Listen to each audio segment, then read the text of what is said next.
Okay, imagine this. It sounds like something straight out of a movie, honestly. You have a well-known paranormal investigator, Dan Rivera, and he dies suddenly, just completely out of nowhere, hours after he finishes this huge sold-out event. And the main attraction, the Annabelle doll. Like, the Annabelle doll. This all went down in Gettysburg, Pennsylvania. Now, officials are saying, no foul play suspected, but the timing, it's just, wow. It's kicked up this huge storm of dark speculation, as you can imagine. So for this deep dive, what we want to do is really unpack everything, what we know for sure, and maybe more importantly, what we don't know about this whole unsettling story. We'll look at the official side reports, but also these really eerie circumstances surrounding it all. We'll talk about Rivera, the investigator himself, the legend of the doll, and also bring in the forensic science angle, where the facts meet this folklore. Yeah, it's a really strange intersection, isn't it? Because on one hand, you have Dan Rivera, he's 54, a U.S. Army veteran, and a lead investigator for NESPR. NESPR, that's the New England Society for Psychic Research. Exactly. The one founded by Ed and Lorraine Warren, the really famous ghost hunters. So Rivera's got credentials in that world. Right. And he had just finished his Devils on the Run tour. This was Saturday night, July 13th. And this tour, it wasn't some small thing. It was huge, right? Like, massively popular. Oh, absolutely huge. They sold over, 12,260 tickets? People came to see Annabelle, other artifacts too, from the Warrens' Occult Museum. Wow. And they held it at the Soldiers' National Orphanage in Gettysburg, a place with its own history, its own stories. And Annabelle, most people probably know her from the movies The Conjuring or that Annabelle spinoff from 2014. For sure. That's where the pop culture image comes from. But the real-world legend, the stories around the actual doll, they're just as creepy, maybe even more so. Yeah. She's tied to so many weird, inexplicable incidents. She's kind of a superstar in the paranormal world, isn't she? Definitely. The doll's reputation goes way beyond just, moving on its own or maybe scratches appearing. There's this sense of a really profound, unsettling influence around it. And Rivera, he wasn't just some casual observer. He was deep into this stuff. Spent over a decade investigating the supernatural. Lorraine Warren herself actually mentored him. Oh, really? I didn't know that connection was so direct. Yeah. He was on TV shows like the Travel Channel's Most Haunted Places, worked behind the scenes on Netflix's 28 Days Haunted. And he was really good at using social media like TikTok to get the stuff out there, bring the paranormal to a wider audience, millions of views promoting this tour. He genuinely believed in what he was doing. Which I guess just makes his death feel even more, jarring. So sudden. Exactly. So the timeline is, the event ends Saturday night, then Sunday evening around 8 p.m., emergency services get a call to a hotel in Gettysburg. CPR in progress. Oh, man. And yeah, sadly, he was pronounced dead shortly after arriving. And the official line right now. The Adams County Coroner's Office confirmed it's not being treated as suspicious. But, and this is key, the exact cause of death is pending.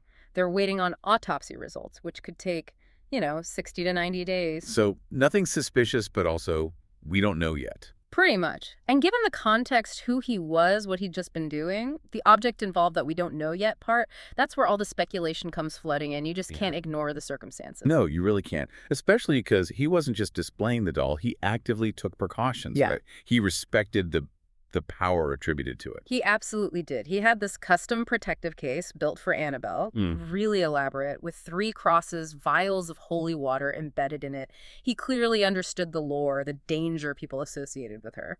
And that lore goes way back. Annabelle was originally just a Raggedy Ann doll, wasn't she? Yeah, totally ordinary-looking doll. It gained notoriety back in the 70s. The story goes it started terrorizing a nursing student named Donna. Right, I remember hearing this part. Yeah. Donna and her roommate, they started noticing weird things. Uh-huh.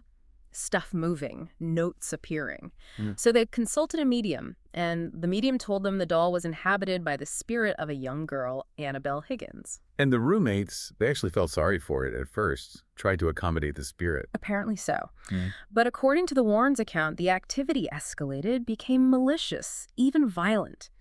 That's when Ed and Lorraine stepped in. And their conclusion was? Demonic possession, not just a little girl's spirit. They performed an exorcism ritual, took the doll away, and eventually locked it in that famous glass case in their museum. With the warning sign, positively do not open.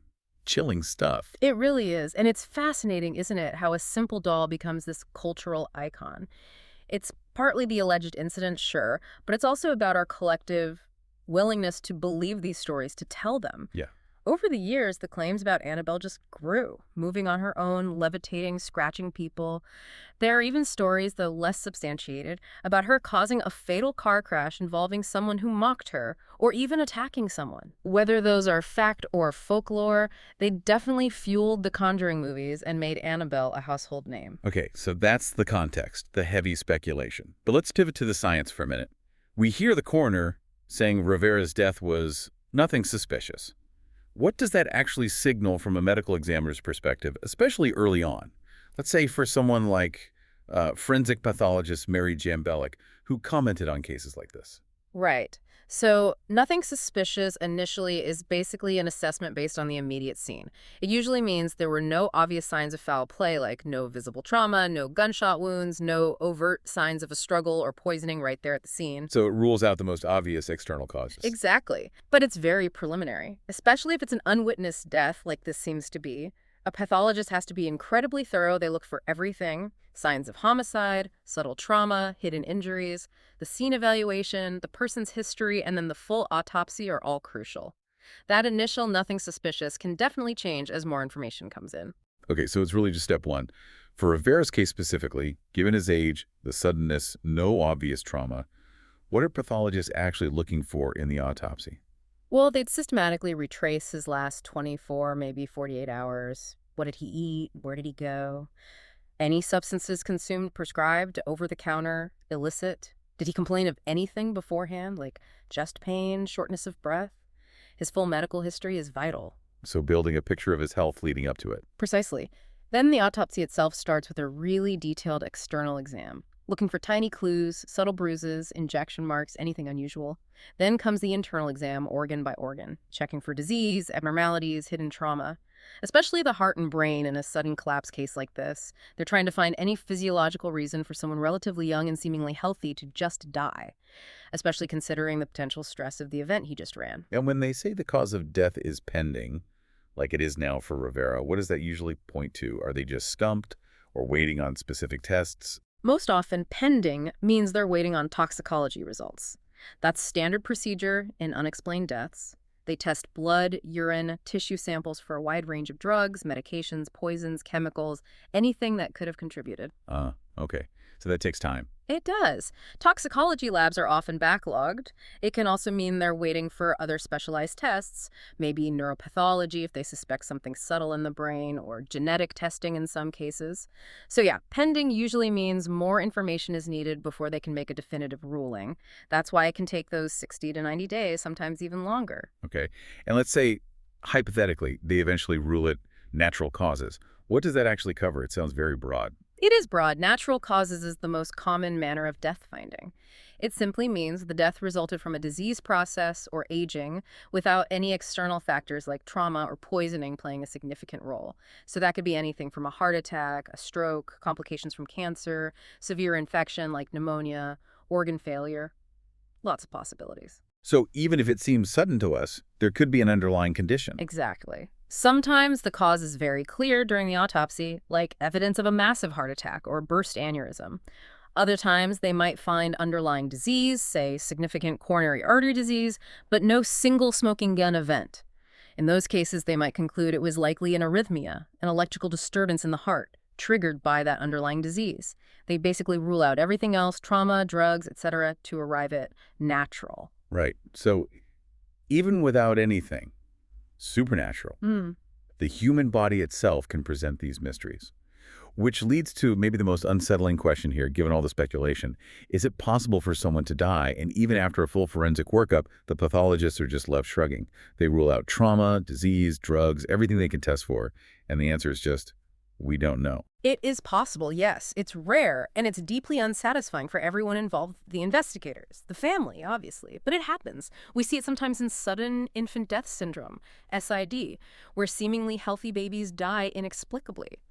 There's an adult equivalent, too, sometimes called sudden adult death syndrome or sudden unexplained death in epilepsy, where even after a thorough autopsy and investigation, no clear cause is found. Right. In those cases, they exhaust every possible avenue, review histology slides, maybe send samples for specialized testing, but Yeah, sometimes, despite all our current medical knowledge, a definitive cause remains elusive. And those unknowns, well, they can certainly fuel speculation, can't they? Absolutely. And that really brings us back to the specific context here. As a scientist, a pathologist dealing in facts, have you ever encountered a situation, or is it conceivable, where the belief in something supernatural, the intense fear or stress associated with it, could actually have fatal physiological consequences? Look, my approach is always grounded in science, very evidence-based. Think Dana Scully from the X-Files. That's the mindset. All right, the skeptic. But is it possible that intense psychological stress, extreme fear, maybe triggered by a deeply held belief in something paranormal, could cause a physiological event, like a cardiac arrhythmia or a stress-induced cardiomyopathy? Yes, absolutely. The mind-body connection is incredibly powerful. Extreme emotional states can trigger real physical responses in the body. So the fear itself could, in effect, cause a heart problem. It's plausible. While science wouldn't point to the doll itself as the direct cause, the intense stress or terror associated with believing in its power, especially for someone deeply immersed like Rivera, could potentially trigger a fatal cardiac event in someone perhaps predisposed, even unknowingly. It's not the supernatural force acting directly, but the person's reaction to the perceived threat. The human brain's interpretation of events is a powerful factor. Okay, so wrapping this all up, where does this leave us with Dan Rivera's story? We've got this dedicated investigator immersed in the paranormal. We've got this doll with a genuinely terrifying legend attached to it. We have the official word, no foul play, but an ongoing investigation. And then we have the forensic perspective, acknowledging the limits of science sometimes, and the possibility, however remote, that intense belief and fear can have physical consequences. Yeah, it's a complex picture. The tour he was leading is now canceled. Annabelle's future appearances are uncertain. What remains is this really powerful, unsettling narrative that sits right at the crossroads of verifiable fact, deeply held belief, and popular folklore. It really does. And thinking about what that pathologist mentioned, that extreme fear or belief could potentially trigger a heart issue. And then you remember something Rivera himself posted back in 2020. He wrote, in life, we leave a piece of ourselves with loved ones and friends. My journey has only begun. Just makes you wonder, doesn't it? In what ways do our beliefs, our fears, the stories we tell ourselves and live by, how do they actually shape our reality, maybe even down to our most fundamental physical experiences? It's definitely something for you to chew on long after this deep dive is over.